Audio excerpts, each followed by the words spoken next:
देखिए green TV YouTube पर भी, बस सब्सक्राइब करें और बेल आइकन दबाएं। नमस्कार, आप देख रहे हैं किसान बुलेटिन। मैं हूं आपके साथ प्राची तिवारी।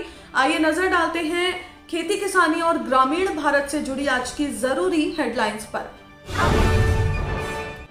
अच्छे दाम की वजह से लहलहाई सरसों की खेती, राजस्थान में 6 लाख हेक्टेयर वृद्धि का अनुमान। पंजाब सरकार का जिला अधिकारियों को निर्देश, सीमा से अधिक जमीन रखने वाले किसानों की बनाएं लिस्ट। हर 100 रुपए के प्रीमियम पर किसानों को मिला 475 रुपए का क्लेम, केंद्र सरकार ने किया दावा। सरसों के अच्छे दाम को देखते हुए इस बार इसकी बुआई में भारी वृद्धि की उम्मीद है।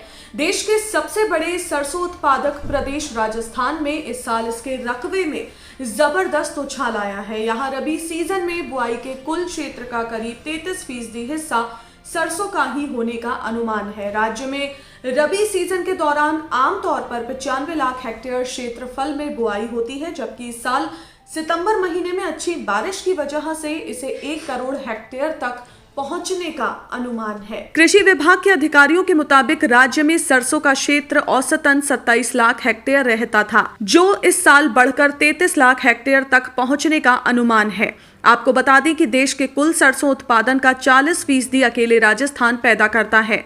राजस्थान के अलावा जिन राज्यों में सरसों की खेती होती है उनमें हरियाणा, मध्य प्रदेश, यूपी और पश्चिम बंगाल शामिल हैं। भारतीय कृषि अनुसंधान परिषद में सहायक महानिदेशक डॉक्टर DK यादव का कहना है कि 2 कारणों से सरसों की फसल की बुआई में वृद्धि दिख रही है। पहला फैक्टर दाम है और दूसरा अच्छा मौसम। मध्य दिसंबर आ गया है, लेकिन अब तक हर जगह से अच्छी फसल की खबर आ रही है। कहीं कीटों का प्रकोप नहीं है, कई जगह पर न्यूनतम समर्थन मूल्य से करीब डबल दाम पर सरसों की बिक्री हुई है। विधानसभा चुनाव से ठीक पहले पंजाब की चरणजीत सिंह चन्नी सरकार ने सभी जिलाधिकारियों को तय सीमा से अधिक जमीन रखने वाले किसानों की लिस्ट तैयार करने का निर्देश दिया है। सरकार ने लैंड सीलिंग एक्ट 1972 के अनुसार 17 एकड़ चाही जमीन से लेकर 52 एकड़ बंजर भूमि से अधिक जमीन रखने वाले किसानों की लिस्ट बनाने को कहा है। ये कदम मुख्यमंत्री चरणजीत सिंह चन्नी द्वारा 23 नवंबर को कृषि श्रमिक संघ के प्रतिनिधियों से मिलने के बाद लिया गया, जिसमें संघ के पदाधिकारियों ने उच्च जाति के जमींदारों से खेती के लिए अतिरिक्त जमीन प्राप्त करने की मांग उठाई थी। उन्होंने दलील दी थी कि राज्य की आबादी में दलितों की संख्या 33% है, लेकिन उनके पास सिर्फ 2% ही जमीन है। एक अधिकारी ने बताया कि मालवा के गांव में लोगों ने इस अधिनियम से बचने के लिए खुद को कानूनी तौर पर अलग अलग दिखा दिया है। साथ ही कई परिवारों के पास खेतीहर मजदूरों के नाम पर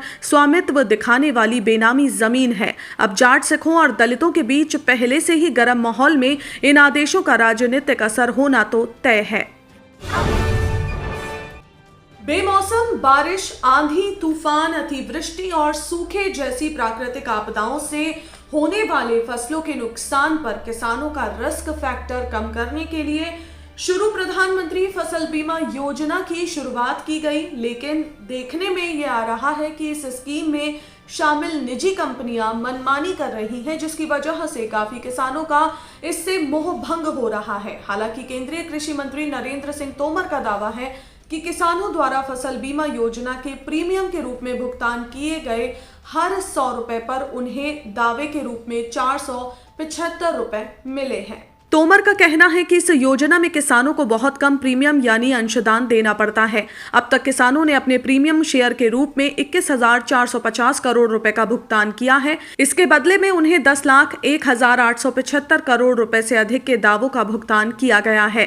शेष सब्सिडी पूर्वोत्तर राज्य को छोड़कर केंद्र और राज्य सरकार द्वारा बराबर बराबर साझा किया जाता है, यानी राज्य सरकार को सिर्फ 10% देना होता है, शेष 90% केंद्र सरकार देती है। रबी सीजन की फसलों के लिए प्रधानमंत्री फसल बीमा योजना में 31 दिसंबर 2021 से पहले शामिल हुआ जा सकता है। योजना स्वैच्छिक कर दी गई है, यानी अब बीमा कंपनियां किसान क्रेडिट कार्ड धारक किसानों के पैसे में से जबरन बीमा का प्रीमियम नहीं काट पाएंगी। इसलिए अगर आपके पास KCC है और आप फसल बीमा नहीं चाहते हैं तो जल्द से जल्द बैंक को ये बात लिख कर दे दें।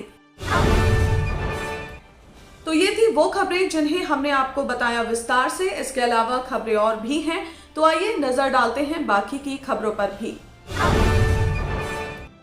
केंद्र की नरेंद्र मोदी सरकार बहुत जल्द ही न्यूनतम समर्थन मूल्य पर कमेटी का गठन करेगी। दरअसल प्राकृतिक खेती पर केंद्रित 3 दिन के राष्ट्रीय कार्यक्रम के दौरान कृषि सचिव संजय अग्रवाल ने इस बारे में जानकारी दी। उन्होंने कहा कि न्यूनतम समर्थन मूल्य और शून्य बजट प्राकृतिक खेती को बढ़ावा देने सहित विभिन्न कृषि संबंधी मुद्दों पर विचार के लिए जल्द ही निकट भविष्य में एक समिति का गठन किया जाएगा। वहीं प्रधानमंत्री नरेंद्र मोदी 16 दिसंबर को वर्चुअल तरीके से इसके समापन समारोह को संबोधित भी करेंगे। महाराष्ट्र में बाजारों में कपास बिक्री इस वक्त अच्छी हो रही है और अभी कपास की खरीद 8,500 रुपए प्रति क्विंटल की दर से हो रही है। कुछ दिन पहले कीमत 9,000 रुपए से ज्यादा थी। किसानों का कहना है कि इस साल मिली कीमत अब तक की सबसे ज्यादा कीमत है। तो वहीं कहीं कहीं भारी बारिश की वजह से प्रति एकड़ कपास के उत्पादन में 70 से 80% की गिरावट दर्ज की गई है। उत्पादन में गिरावट के कारण उत्पादक कुछ सुख और कुछ गम की स्थिति में हैं। आपको साथ ही ये भी बता दें कि कपास और सोयाबीन राज्य की प्रमुख नकदी फसलें हैं। इन फसलों पर किसान मुख्य रूप से निर्भर करते हैं। आम आदमी की मुश्किलें रोजाना बढ़ती जा रही हैं। पहले दाल, फिर सब्जी और अब अंडे और चिकन की कीमतें बढ़ने वाली हैं। दरअसल पिछले 1 महीने में अंडे की डिमांड तेजी से बढ़ी है, लेकिन सप्लाई पर्याप्त नहीं है।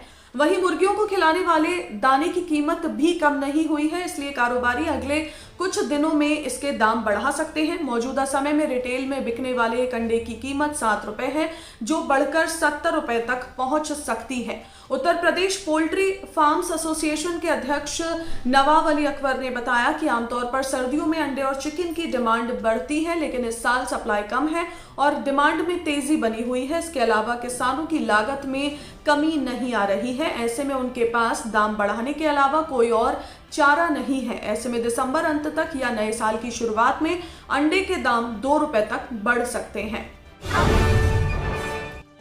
आज के किसान बुलेटिन में फिलहाल इतना ही। आप स्वस्थ रहिए और अपना ध्यान जरूर रखिए। फिलहाल मुझे दीजिए इजाजत। नमस्कार।